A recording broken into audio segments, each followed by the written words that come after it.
Ang biik at ang mga tupa. Isang may katigasan ng ulong biik, ang inis na inis, sapagkat lagi na lang siyang nasa kulungan. Naiinggit siya sa mga tupa na lagi nang ipinapasyal ng kanilang pastol. Minsang natutulog ang mga kapatid niya, ay pumuslit sa nakaawang na bakod ang biik. Namasyal siya sa bukid at napatalon sa tuwa nang makitang ipinapasyal ng pastol ang mga tupa. Sumunod-sunod siya sa mga tupa at nakipagkwentuhan pa sa kanila. Napakamot ng ulo ang pastol sapagkat ngayon lang niya nakitang kinagigiliwan ng mga alaga niyang tupa ang isang biik na hindi naman nila kauri. Sapagkat marunong makisama ang biik, itinuring siyang kaibigan ng mga tupa. Nang iniuwi sa koral ang mga tupa, ay tinanong ng pastol kung paano uuwi ang biik sa kanila. Napayuko ang biik. Inakala ng pastol na walang uuwi ang mga kapatid at mga magulang ang biik. Kaya isinama siya sa koral ng mga tupa. Naging masaya ang biik sa kawan. Lagi siyang ipinapasyal ng pastol. Sa pagmamatsyag ng biik ay napapansin niyang isang tupang ang laging kinakarga ng pastol. Inusisa niya ang pinakamatalik na kaibigan kung bakit. Hindi kumibo ang kinausap. Masusing tinatanaw ng biik kung saan dinadala ang tupang kinakarga ng pastol. Nabuo sa kanyang isipan ang isang katatakutan. Alam kasi niyang isang araw ay maaari ring kargahin siya ng pastol at ilabas sa koral. Ang pinangangambahan niyang araw ay dumating nga. Sa halip na isang tupa ay siya. Dating biik at ngayon ay may katabaan at mapupulang pisngi ang kinarga ng pastol. Nagsisigaw sa takot ang matabang baboy. Inusisa siya ng mga tupa kung bakit nagsisigaw siya. Kapag kinarga ka ng pastol, humihikbing sabi ng baboy, maaaring balatan ka lang at kunan ng balahibong bulak. O kung inahin kang tupa, ay kunan ka naman ng gatas. Samantalang ako ay tiyak nakakatayin lamang niya. Sapagkat wala akong taglay na gatas o balahibong bulak na ipagbibili niya. Tama ka. Nagyukuan ng lahat sa katotohanang tinuran ng kanilang kaibigan. At yan ang kwento ng ang biik at ang mga tupa. Laging tatandaan mga bata, kung saan ang buhay ay napapangalagaan, doon tayo makipanirahan. Hanggang sa muli mga bata, paalam! Bakit humaba ang tainga ng kuneho? Isang araw, tumawag ng pulong ang kwago, hari ng mga hayop. May mahalagang pag-uusapan daw tungkol sa mga suliranin at kung paano nila malulutas ang mga ito. Nagsidating ang mga hayop, mga ibon, usa, tupa, kabayo, kalabaw, putiki, at iba pang mga hayop ng himpapawid at kalupaan. Ngunit wala si kuneho. Nasaan si kuneho? Bakit wala rito? Tanong ni kwago. Kailangan ay narito ang lahat. Mahalaga ang ating tatalakayin. Lumipad si kwago sa tirahan ni kuneho. Kuneho! Kuneho! Nariyan ka ba? Nasa loob ng kuweba niya si kuneho. Magtutulog-tulugan ako. Bulong niya sa sarili. Ayaw ko nang dumalo sa mga pagpupulong. Nababagot ako. Kuneho! Sigaw ni kwago. Alam ko, nariyan ka sa loob. Narinig mo ako. Kapag hindi ka pa lumabas dyan, ay pahahabain ko ang tenga mo. Nagbingi-bingihan pa rin si Kuneho. Maya-maya, naramdaman niyang lumalaki at humahaba ang kanyang tenga. "Kaibigang Kwago!" sigaw niya. "Pupunta na ako sa pulong. Ihinto mo na ang pagpapahaba ng aking tenga." Pumunta siya agad sa pinagdarausan ng pulong. Nang makita siya ng mga kapwa hayop, malakas ang tawanan nila. "Narito po ako, mahal na hari," samo niya. "Paliitin po ninyo uli ang aking tainga." "Hindi maaari. Parusa ko yan sa hindi tumatalima sa ipinag-utos ko. Kailangan mong magtanda." Galit na sagot ni Kwago. "Ngayon ay makikinig ka ng lagi." Yan ang dahilan kung bakit naging mahaba ang tenga ng kuneho. Laging tatandaan mga bata, ang pagsuway at hindi pagsunod sa mga utos ay may nakatakdang kaparusahan. Hanggang sa muli mga bata, paalam! Ang anino ng buriko. Isang umaga, inarkila ng isang manlalakbay ang buriko ng isang magsasaka. Nang lumabas sa kulungan ng buriko, ay sumakay kaagad ang manlalakbay. Habang sumusunod naman ang magsasaka sa likuran. Upang mabilis-bilis na lumakad, ay pinapalo-palo ng magsasaka ang likod ng buriko. Mainit na mainit ang kapaligiran, kaya ang tatlong manlalakbay ay pawisang-pawisan. Kapag nakakatisod ng malalaking bato, ay nawawala sa balanse ang buriko. Ikinatitiwarik ito ng manlalakbay na pagewang-gewang sa pagkakaupo niya sa ibabaw. Tulak dito, hila dyan. Pawisan ng manlalakbay.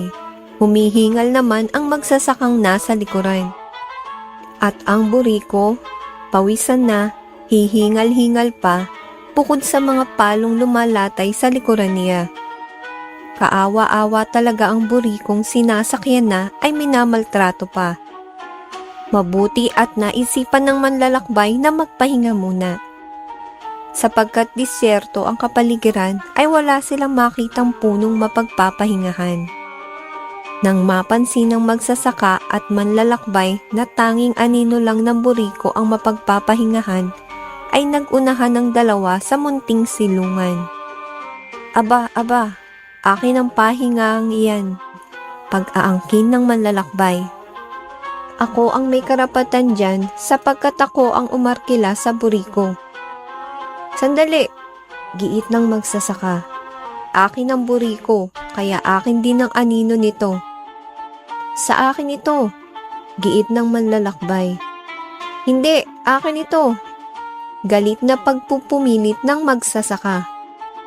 Sinuntok ng magsasaka ang manlalakbay na ikinatumba nito. Hinila naman ng manlalakbay ang paa ng magsasaka na ikinagulong nito sa buhanginan. Buntalang umaatikabo, suntukang punong-puno ng galit, murahan, sigawan.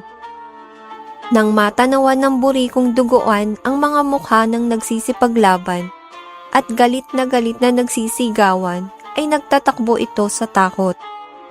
Wala itong anumang dala kundi ang aninong pinagtatalunan ng dalawang sakim na kaluluwa. At yan ang kwento ng ang anino ng buriko.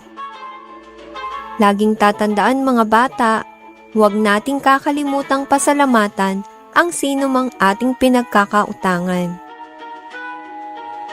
Hanggang sa muli mga bata, paalam! Ang duwag na paniki. Kakainin na sana ng leon ang nahuli niyang biktima nang dagitin ng agila ang pagkain pinaghirapan niya. Sa sobrang galit, pinanindigan ng leon na kakalabanin niya ang agila. Pinulong ng leon ang lahat ng hayop sa lupa, sapagkat mga ibon nga ang nagnanakaw ng mga pagkain ng tiyonggo, usa, baboy ramo at iba pang hayop lupa sa buong mundo. Kaya napapayag niya ang lahat na labanan ng agila at lahat ng ibong nagliliparan. Kiera patani! Sigaw ng Haring Leon. Kiera! Kiera! Sigaw ng kanyang mga kasama. Sa pamumuno ng Haring Leon ay hinintay ng mga hayop ang pagdilim. Alam nilang kapag gumagabi, nagbabalik sa kani-kanilang pugad ang mga ibon. Ang pagsalakay ni Haring Leon ay nakabulabog sa mga ibon. Maraming napatay. Ang kwago na pinakamatalinong ibon ang gumabay sa mga tumatakas na kasama niya upang lumipad sa gitna ng kagubatan at malayo sa mga kuko ng kaaway. Kitang-kita ng paniki ang paglayo ng takot na mga kasama. Upang isalba ang sarili, sa halip na lumipad ay naglakad siya sa lupa at nagbigay pugay sa Haring Leon. Kamahalan! Paliwanag nito habang pilit niyang itinatago ang mga pakpak. Kamag-anak po ako ng mga daga. Gusto ko pong sumama sa inyong maglipol sa mga ibon. Inaalay ko po ang buhay ko alang-alang sa ating pagtatagumpay. Napaniwala ng paniki ang Haring Leon. Pinayagan siya nitong sumama sa digmaan kahit wala naman sa loob ang pakikipaglaban. Sa tinamong pagkatalo ng Haring Agila ay pinulong niya ang mga kakampi na kailangan nilang makaganti. Napagkaisahan ng mga ibon na sa mag-uumaga naman sila sasalakay habang tulog na tulog pa ang mga hayop sa burol at mga bundok. Kasisilip pa lamang ng araw sa silangan ay naririnig na ang mga kampay ng mga pakpak sa kaitaasan. Dala-dala ang mga mabibigat na bato, lumipad ang mga ibon sa kaitaasan at dali-daling pinagbabato ang mga hayop na nagising sa kalituhan. Marami ang namatay sa pandirigma ng mga ibon. Kahit talunan, nagkapit-kapit pa rin ang mga hayop na handa pa ring mag-ipon ng lakas at magplanong lumaban. Payuko-yukong ikinukubli ng paniki ang mukha sa mga talunang hayop lupa. Nang walang nakapansin ay ikinampay niya ang mga pakpak at nagpunta sa kampo ng mga katribong ibon. Mahal na hari, magalang nabati ng paniki habang ibinubukadkad niya ang mga pakpak. Ako po si Paniki, na handang mag-alay ng buhay ko sa paglaban sa mga kaaway ninyo.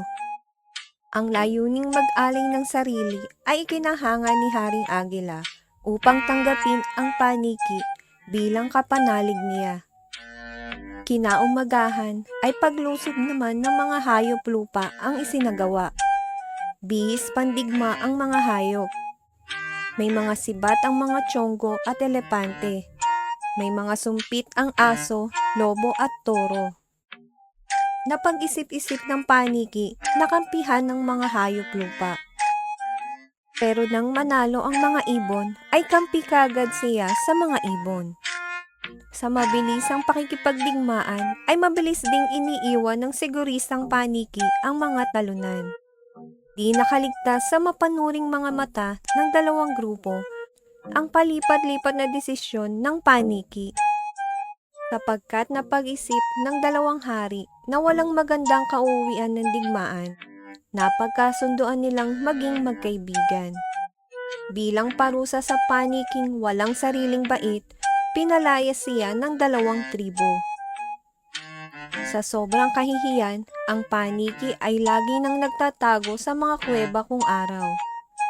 Palihim lang itong lumalabas sa taguan kung gabing bilog ang buwan.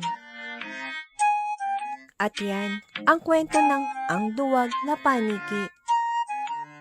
Laging tatandaan mga bata, huwag papalit-palit ang isipan. Kailangang magsuri at manindigan.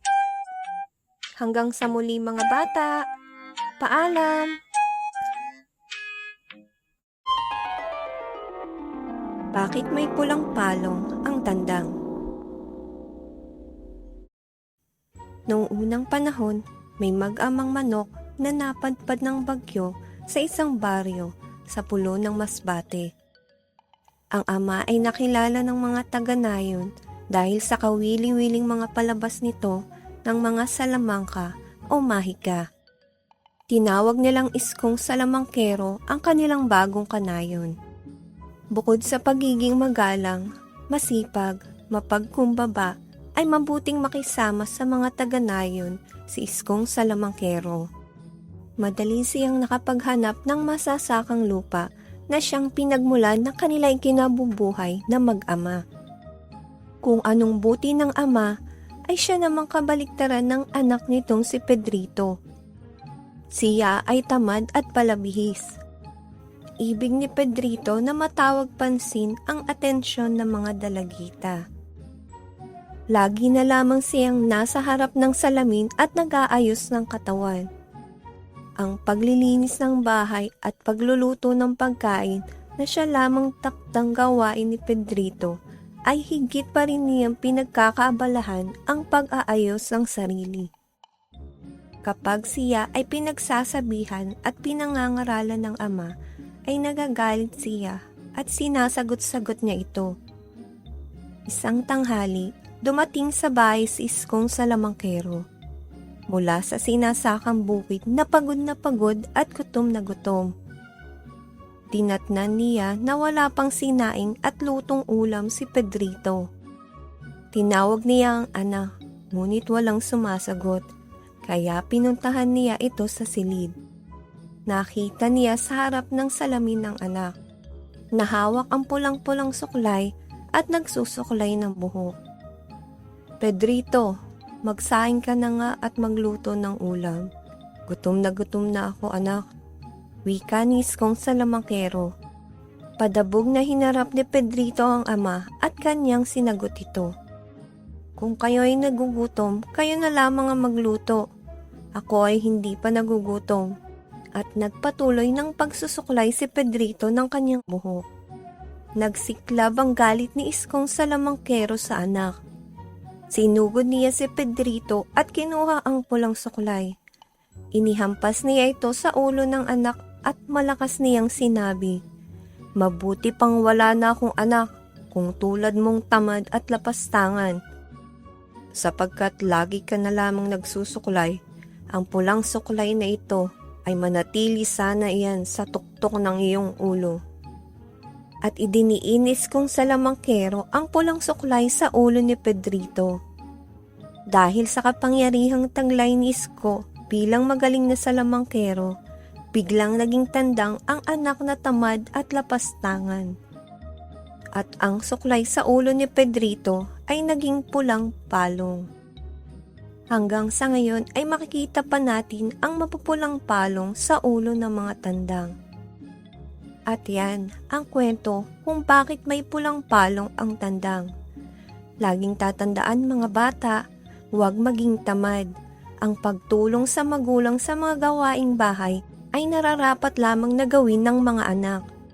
Maraming nalulugod sa batang magalang.